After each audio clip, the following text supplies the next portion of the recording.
All right. Hello, everyone. This is another episode of Juggernaut Hottakes. This is Shane, This is Mark. and we got some topics today. Thanks, Shane. Today we're talking about mainly basketball and football because basketball we're kind of just starting. We're in the in-season tournament, so we're probably like 30%, 25. I'd say like 25%. 25% of the way. Football we're a good 70, 60%. Probably 75. 75? Yeah, around there, like 60, 70. So we're just going to be talking about a couple of those topics. So, you want to get started off? Yeah. So, one of the first thing that I want to talk about is Peyton Pritchard. Nice. He has been very, very good. Last night he put up 29 points, and he had a stretch where he put up 19 points in 5 minutes. And we were talking about system efficiency with all these teams because later on we're going to talk about the 76ers. But honestly, we were talking about what separates these teams. Obviously the Celtics won last year and the 76ers aren't the Celtics. But I feel like team chemistry and just system proficiency in general is just a very overlooked topic when building a team because especially now more than ever, there's quote-unquote super teams being built where they have 3 superstars. They have, for example, let's take the 76ers. They have Paul George, they have Maxey, they have Embiid. They have 3 wins because they just don't match. One for each superstar. Yeah, one for each superstar. And the Celtics, obviously, they have superstars too. But Pritchard really, Pritchard plays his role in the team, and being a 4-year guy from Oregon, late first round pick, didn't really think anything would pan out to how he's doing, and now he's in contention for 6th man of the year. He's really just a success individually and for the organization to be able to build him up to this point. Yeah, definitely. Some stats that he put up this year: 16, 2.5 rebounds and 2.5 assists. Again, not the most eye-opening stats, but when you watch him play, he always gives Tatum and Brown room to operate, and then he spots up and gets open. And he always gives a good bit of effort too. He's small for his size. He's 5'11", 6 foot. He's listed at 6 foot, so he's really 5'10" and a half. But he's listed at 6 foot. But defensively, obviously he's not the best guy at 6 foot, but he puts in the effort. He gets a good amount of boards for his size. He gets 3.5 boards as a 6 foot guy. So with not that many minutes. So per 36, what's he doing? 20.5, 3.5, and 3.5. And that's exactly what you want to see for a 6-man behind White and Holiday. You want to see a guy that Joe Mazzulla's whole game plan is threes. There's games where the threes just aren't falling. There's games where in a quarter they'll go 0 for 15. Who do you bring out? You bring out Pritchard. He'll give you that like he did last night where he gave you 19 points in 5 minutes. He's that good spark plug that we saw a bit of last year but only put up around 7 points. Now he's doubled that not efficiency, but he's doubled that scoring mark, which is really helpful to the team today. Yeah, not to mention, you know how you said he just doubled his points? He's only played 5 more minutes a game. So he's just getting a lot more opportunity. And a team that just, again, threes. On an offense like Missoula's, you just spot up. You let the people that can handle the ball and shoot it like Tatum and Brown, you let them go to work. They create their own shots. But they can also create their own shot for you if you get open. Exactly. And so we're also comparing Pritchard to Smart because a conversation we're having is if Smart was to be replaced, if Holiday was to be replaced by Smart last year, would we have won? And we both agreed that we wouldn't have, just because, as we said, the system proficiency, and especially in Missoula's type of offense, Smart thought he was Curry. He took any shot he could. He thought he was the best shooter on the team, and that's not true. And now we're comparing Smart to Pritchard in the type of role, because obviously they have different roles where Smart was a defensive mastermind and did that, but they both try. I feel like Pritchard actually fits into his role better than Smart did, because Smart thought he was more than love Smart, by the way. Like, amazing self. Like, I feel like I'm not giving him the credit. I'm just, like, shitting on him. But I feel like he tried to do more than his role provided. And Pritchard, as the sixth man, is doing exactly what his role should be. Yeah. And I remember during the 2023 playoffs, I remember just seeing Smart taking a bunch of unorthodox shots. Seeing him get after it on defense was awesome. Mm-hmm. But he just did not take good shots. They weren't efficient shots. And in the end, the outcome of the game is just determined, do you score more points than your opponent? Mm-hmm. So he's definitely not allowing a lot of points on defense. But is he putting up those points on how many possessions to make up for that? Or not to make up for that, but to help that out. Mm-hmm. So if you're not really putting an efficient output in, especially if you're just going threes, it's actually nowadays 2-pointers are more efficient because the three ball opens up so much. If you're just missing a lot of threes, it's going to give not only your team less chances to score, it's going to give the other team more chances, therefore, and that could lead for a bunch of swings. A lot of those possessions where it's 5 to 6 point swings, Peyton Pritchard is not going to allow that to happen, especially in games where he's just piling on the threes. He's doing that, but he's doing it in the Celtics' favor. Moving on to the 76ers, like we said, I have a bit of a hot take. I feel like the 76ers should trade Embiid and trade Paul George, just blow up their team, rebuild, get as many first-round picks as they can, good role players, good old guys to help their team, and build off of, what's his name, McCain and Maxey, because they're obviously 20 and 24. I think Maxey's 24. Yeah. 20 and 24. They still have many years till their prime. And Maxey's already averaging 17, 3, and 3 as a rookie. Probably rookie of the year so far. I feel like Embiid, his chemistry is just not working. It's time to move on. Yeah. I remember a couple weeks ago on social media, I saw that Embiid just wasn't giving a lot of effort in practice, or there's actually one time where he didn't show up, and Maxey had to confront him about it. The fact that this is something really small, but the fact that Maxey at 24 years old is trying to hold people accountable, not, rubbing it in their face, but he's trying to keep everyone on the same page. He wants to win. Exactly. And that's exactly the person you want to build around, especially since he's 24. And if you just get a bunch of role players around him that, again, get a good system that fits, get a good coach that knows how to play with an effective system, build around Maxey and McCain, get a bunch of good spot-up shooters, I think they could be a real threat in the future.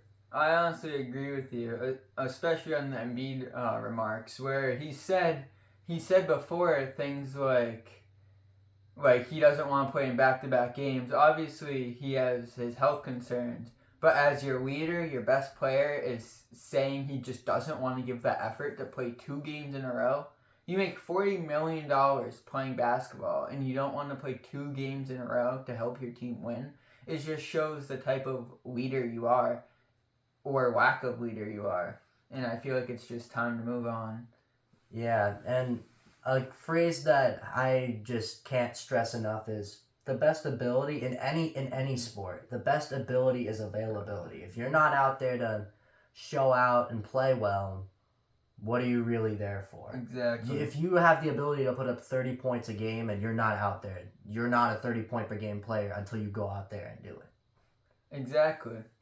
And he is an MVP, or he did win MVP last year, but if he was so good in so little games, if he is maintaining that style of play for the entire season, of course the 76ers would be better, but then even still, what are they going to do in the playoffs? Exactly. And playing those games or not playing those games, he's showing to the young guys, if I don't care and I'm the best player and I'm the veteran and I'm the system, I'm the process, and I don't give a shit, they're not going to care. Yeah. What's that showing to McCain and the young guys who's putting in the work and doing all they can, and their best player is just not showing up?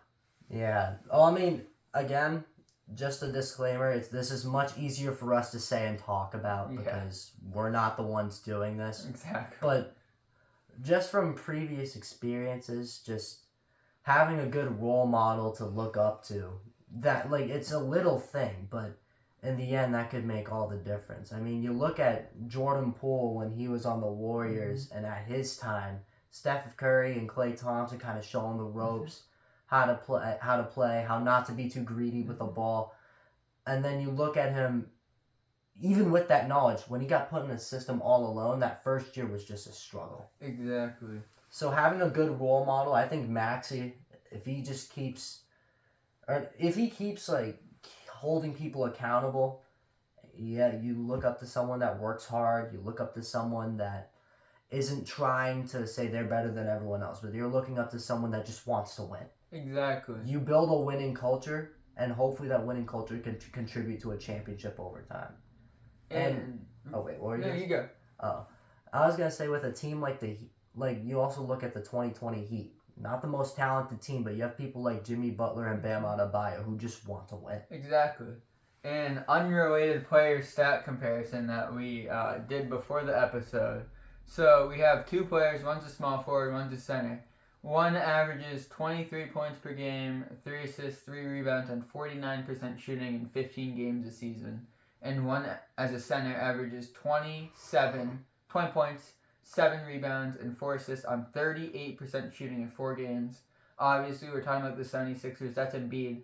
The first player is Norman Powell. There's no reason, very unrelated, but there's no reason that Norman Powell, a career 12-point-per-game guy, role player off the bench, not this year, but in his career off the bench, should be putting up better stats than the former MVP and quote-unquote leader of your organization, who is not giving a fuck so much that he's not even showing up to practice.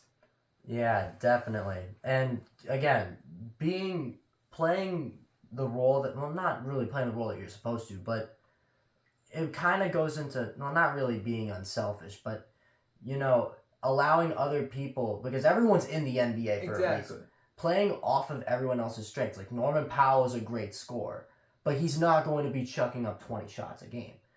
Actually, when you look at him play, he's spotting up a lot. He's doing exactly what Peyton Pritchard does. And he also, actually a little bit more than Pritchard, he could also create his own shot. Because without Paul George, he's probably their second option in terms of scoring. There's more opportunities for him. And he's taking those opportunities.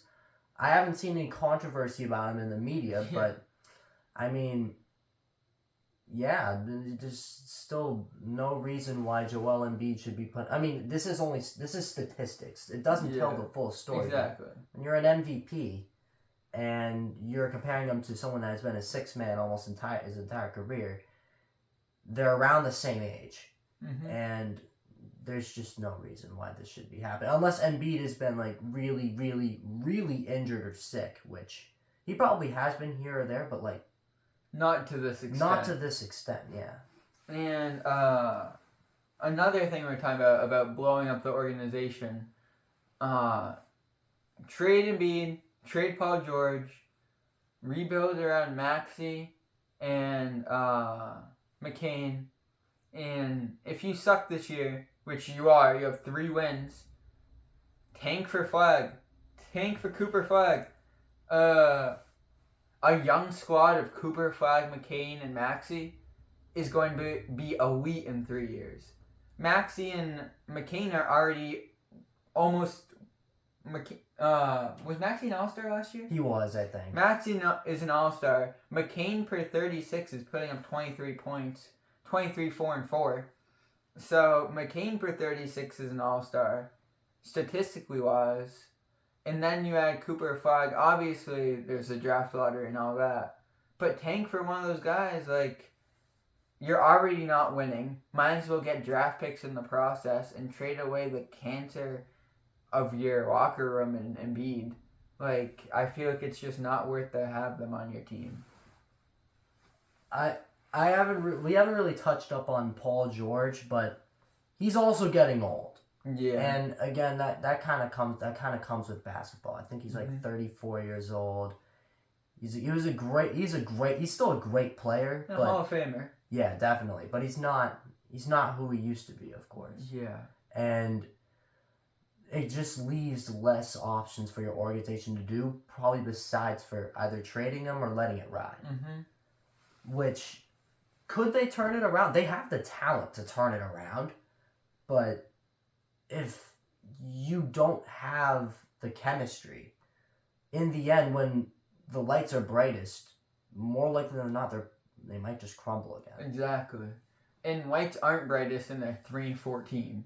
So there's not really much upside besides obviously McCain and Maxey, which you talked about. But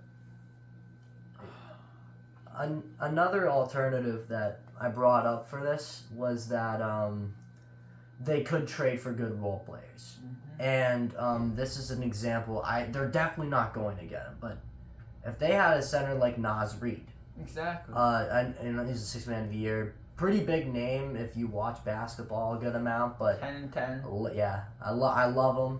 He's a great player on defense. This is unrelated, but he's great in 2K.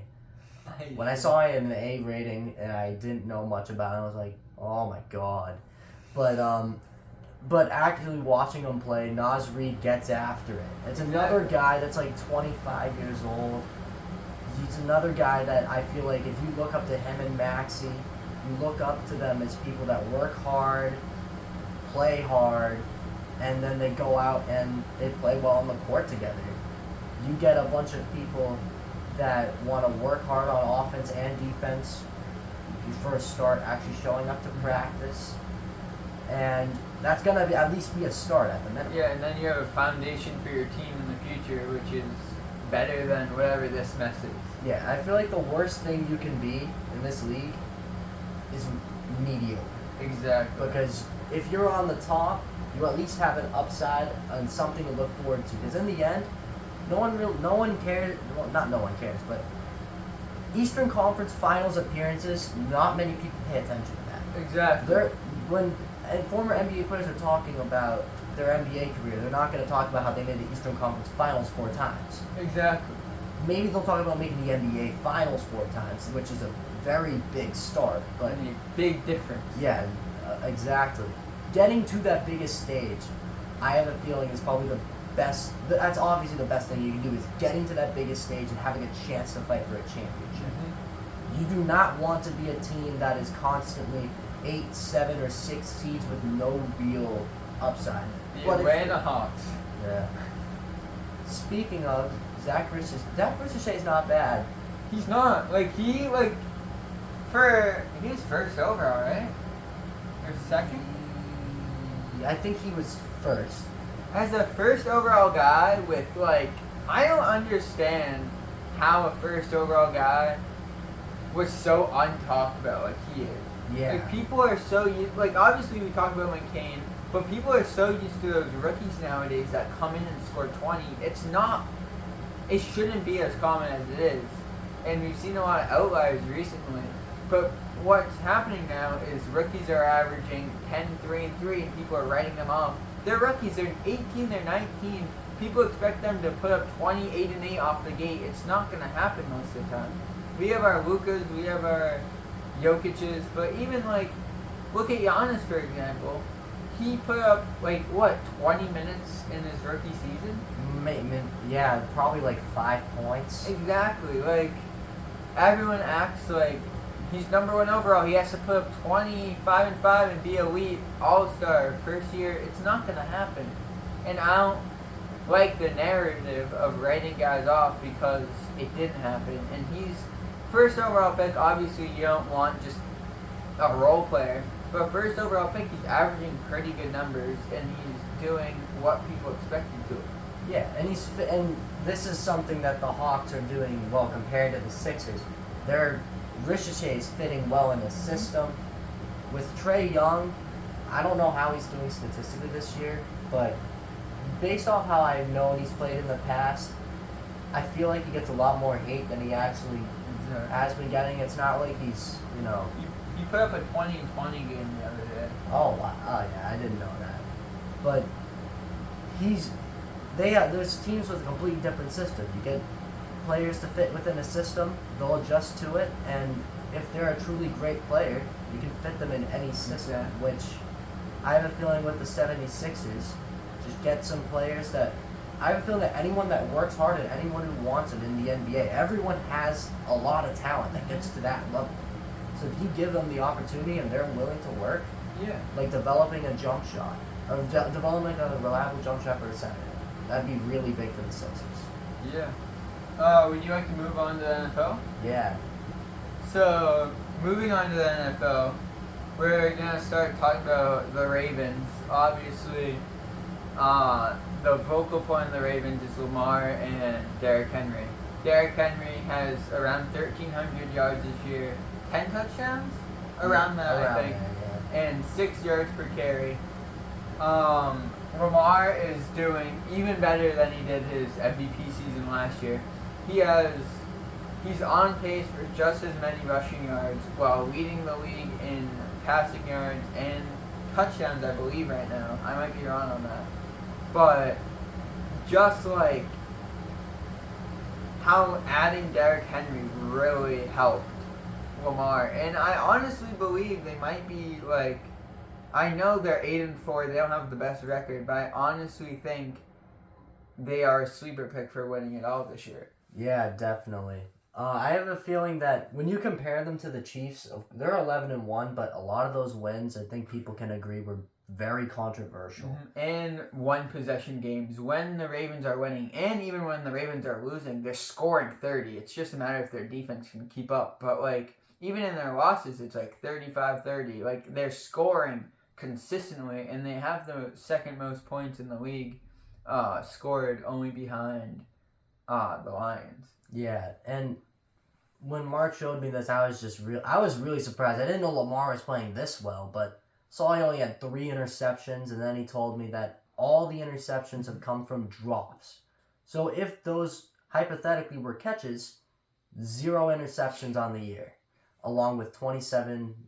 Were those all touchdown catches? Yeah, 27 touchdowns. Yeah, 27 touchdowns and no interceptions. That's Aaron Rodgers type stuff right there. Exactly. Prime Aaron Rodgers. Prime Aaron Rodgers. Yeah. So. And also, adding on to what Mark said earlier, this is kind of not really a hot take, but having a great running back, of course, with having any great player on offense, it gives you a massive advantage. But I have a feeling that having a great running back, I guess this is a hot take. We were talking about this earlier. I have a feeling that having a great running back is probably arguably the best thing you could have for an offense. I disagree with you. Obviously, I think quarterback is more important, obviously. But when you look at like those historically like good teams, like let's take the Patriots for example. When you look at those teams, they never really had like obviously LeGarrette Blount was great and had like 20 touchdowns one year, but they never went out of their way to sign guys for massive deals. And obviously, we're talking about the Ravens. I'm contradicting myself with Henry, and obviously he's been like amazing, and him and Lamar tandem is working very well. But historically, the teams that don't spend, I disagree with you, because the teams that don't spend money on running backs and still have a solid running back have outperformed and won Super Bowls over the team that does spend that money. Like, look at the Chiefs. They had Isaiah Pacheco. He had 700. His contract was like $700,000 at the time. Like LeGarrette Blount for the Pats, like James White, all those like Patriot running backs. Obviously, I say that because I'm a New England fan. I can name those off the top of my head better than other running backs. But those guys weren't like $20 million guys. Like Sony Michel, those guys weren't like. They were serviceable. They were serviceable and they were good. To your point that like you need a good running back. I have a feeling I should have phrased it like that. It's important to have a good running back in the sense that it opens stuff up for the rest of your offense. That I agree with, because I don't think there's been really any like not contender, but any like winner or even made it to the Super Bowl with a bad running back. You do need a running back, but in the sense of spending $40 million on the guy, normally I disagree with that, even though they're proving me wrong with Henry, and it's also proving me wrong with Saquon. who both have had amazing years so far. The reason why I bring that up is this year, it could be a changing point for the NFL in general. Might just be an anomaly at this point, but you look at it, they didn't win, but you look at the 2019 Rams when they had prime Todd I Gurley. love prime Todd Gurley. Or no, that wasn't 2019. I think that was like 2017. Yeah, around that. Yeah, when they had prime Todd Gurley, they had Jared Goff at QB, which at the time he wasn't fully developed, but people wrote him off too. Sorry Yeah. for interrupting you. People wrote him off, and he's doing amazing, and I love to see that. Yeah, definitely. Continue, please. And actually, we're probably going to be going on to Goff in like Okay. 30 seconds, but I just have a feeling that people like Derrick Henry and Saquon just open up so much.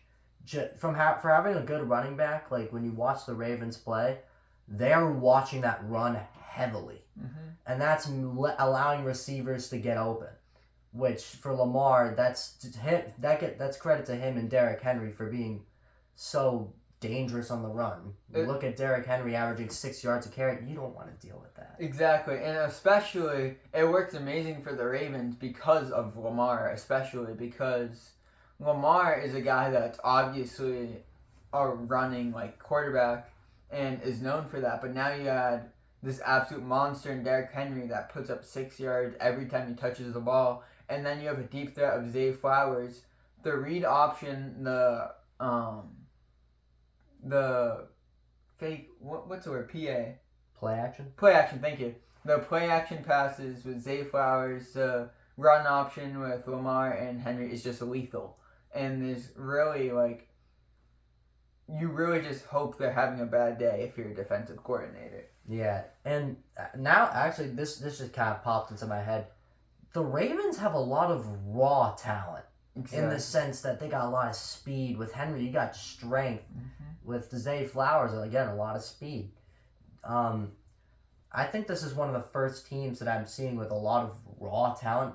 In terms of Henry and Lamar, but a little bit more mature raw talent. But this is like the first time that I'm seeing a bunch of raw, skilled athletes that I have a lot of confidence in that can make a Super Bowl run. I'm definitely rooting for them. I want to see Lamar win. Exactly. Lamar, I want to see either... I'm not going to try to bandwagon Detroit, but who doesn't want to see that story happen unless you are a Pat Mahomes and Chiefs fan? Like, ideally, I want a Detroit versus Ravens Super Bowl. That would be an awesome game. It would be.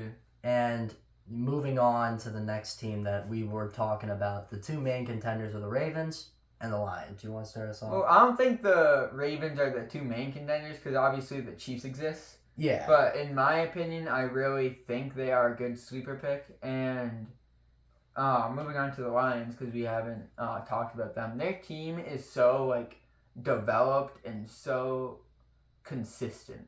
Like you know what you're getting, and there's not really like a big weak point. Like Goff is doing great. Monroe is amazing. You have the tandem of Gibbs and Montgomery. Obviously, everyone thinks Gibbs should get more rushes than Montgomery, and it's just not happening yet. But I think the further and further into the season, obviously, it is going to happen, as we saw in the playoffs, how Gibbs last year in the 2 playoff games got more of the carries, and they're just leading him on to that point, and you don't want to see a young running back as good as him get injured, which is why they're using Montgomery. But it's working to perfection. Yeah. Actually, I have a feeling that now that we're on this topic of just being so good all around, I have a feeling the Celtics and the Lions have a good amount of similarities just in that perspective. Because good comparison. You look at Montgomery and Gibbs, who are both really effective. I was talking about 6 yards a carry with Derrick Henry. Jahmyr Gibbs is also putting up 6 yards a carry, which I was not expecting, especially out of a second-year player. It's not like Derrick Henry is just, trucking people straight off rip. But you just have so many people that have the talent to do so many things. I guess with basketball and football, it's different. If you're open, you're open. If you're not, you're not on offense. You can catch, rush. The opportunities you get, you make the best out of what you have. I guess with basketball, it's the same thing. But it's also a matter if you get the ball more so in football than I think basketball. Yeah.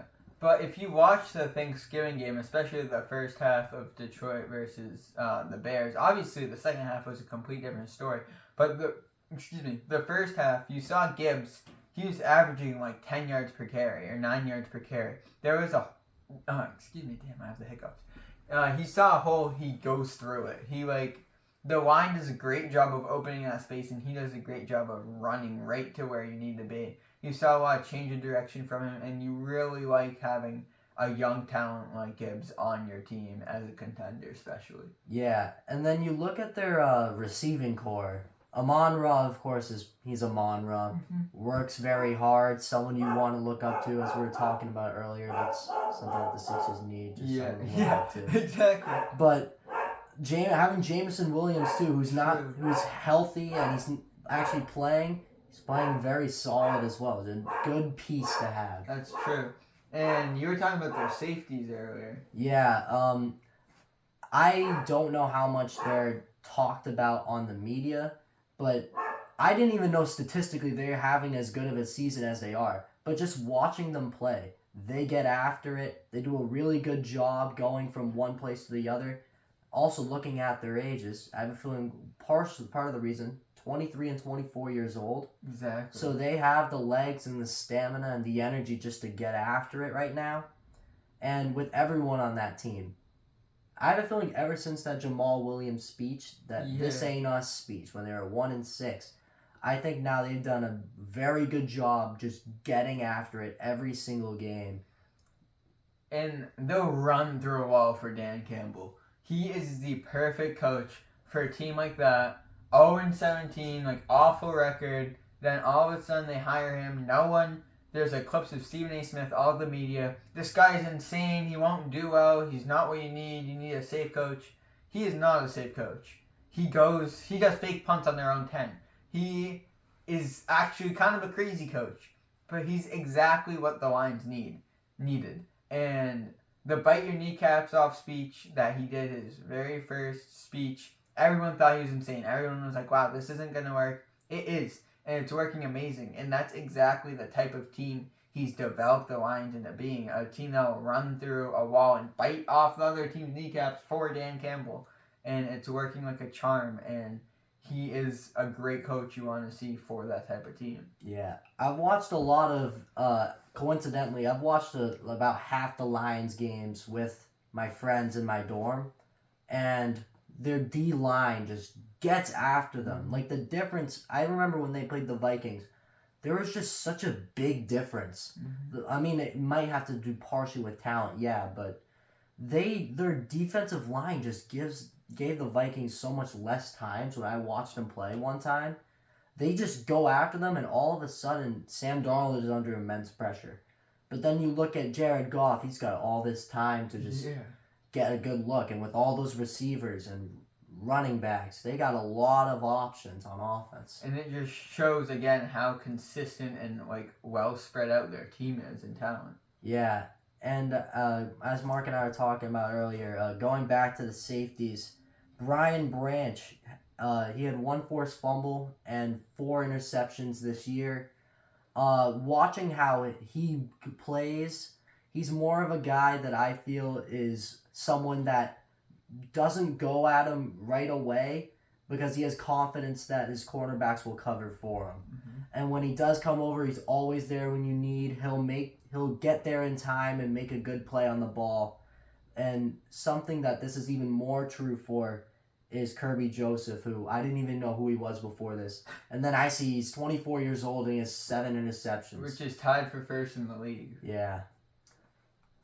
And I have a feeling, again, it's just how the Lions play. They get after it. They have trust in each other. They hustle when they need to.